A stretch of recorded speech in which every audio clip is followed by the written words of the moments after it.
Ndërkohë, inxhinier, e zëm se këtu ka vetëm njerëz të mirë dhe të përgjeshëm. Ndodhi ky aksidenti. E para njerë, ka metoda për të ndërhyrë te një godin që ka shku 1 metër ngrop? Shiko, unë nuk jam ekspert konstruktor që të jap ato detaje teknike, po metoda për riparime ka, se kanë ndodhur, po siç e thekson dhe zoti Maltezi, këto kosto të riparimit janë më të mëdha se të bësh një pallat tjetër nga e para. Më mirë ta shëmbësh, ta përforcosh atë sheshin e ndërtimit nëpërmjet pilotave, të bësh pilota të re dhe të ndërtosh një objekt nga e para. Pra fillon nga Tritoli. Fillon nga Tritoli dhe unë nuk habitem si zoti Maltezi që nga habitur që pas ka ndodh kjo çudi këtu, sepse nuk janë rastësore që vetëm këtu te ne, te ky vend i bekuar nga Zoti, ndodhin këto çuditëra. Këtu ke ne diqen fasadat, këtu te ne shëmben rrugët, këtu ke ne bien këto çedojnë këto pallatet. Domethënë këtu pritat nuk funksionon asgjë, domethënë në Londër, në Greenwich duket, Greenwich, nuk e di se ku saksisht, u doq një ndërtesë, fasada një ndërtese, e njëjtë me ndërtesën që u doq aty te 5 maj, dhe qeveria e Anglisë nxorri një ligj të posaçëm për tipologjinë se si do të përdoren, hoqi nga qarkullimi të gjitha materialet. A ka ndonjë nismë këtu ke ne se si duhet bëhet? Sigurisht që jo. Sigurisht që jo. A ka ndonjë nismë këtu për standardet e projektimit të rrugëve? Këtu projektohet akoma me standardet, le që janë shumë enigmatike se nga vinë këto projekte, kush i bën këto projekte. Shpesh herë kemi dëgjuar që projekti u bë falas. Ku ka gjë falas? A kanë investuar njerëz këtu? Në këtë nuk ka falas asgjë. Po Korçër Seka, Qukës Qafploçë. Po gjithmonë del projektet. Ta Sajentelës, ishte jo. Gjithmonë dalin projekte që janë i falin. Falas dhe brenda javës. Ku janë këto njerëz bamirsa, domethënë kërkoj edhe unë një projekt të bëj për veten time, le dalin ma japin mua një falas, që ta besoj dhe unë që i japin falas.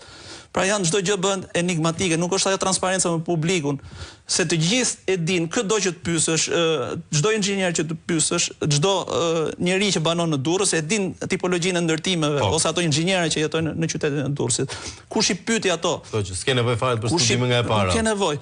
Pastaj këto një tipologji tjetër projektesh na vjen edhe nga jashtë në inxhinier dhe arkitekt që nuk e kanë haberin fare se çfarë, po pse kjo Shqipëria nuk ka njerëz, nuk ka kuadrë, nuk ka pedagog inxhinier që bën projekte këtu, pse duhet vi X ose Y-i që shkojë vizitor kryeministri apo ministrat nëpër studiot që kanë nëpër Alpet e Zvicrës apo diu ku i ka. Shkojnë i vizitojnë anë dhe shef që këto kompani zhvillojnë këto projektet që i bin 3D dhe këtu zbatohen, pastaj këtu fillojnë e arnohen e qepën, ndodhin para faktit pastaj që ndodhi kjo. Kujt i bie gjithë kjo kosto? Spërputhet projekti me terrenin. Spërputhet projekti me terrenin, nuk i shkon përpara thoshin nuk i shkon në peni gzofit, thoshin, ka qenë një. Po, sigurisht. E kuptoj metaforën. Kështu që dhe këtu në këtë rast, para këtij rasti jemi. Domethënë çdo gjë bëhet për fasadë. Edhe fasadat na e kthejnë në digjen. Tani një kuriozitet kam, inxhinier, teorik sigurisht.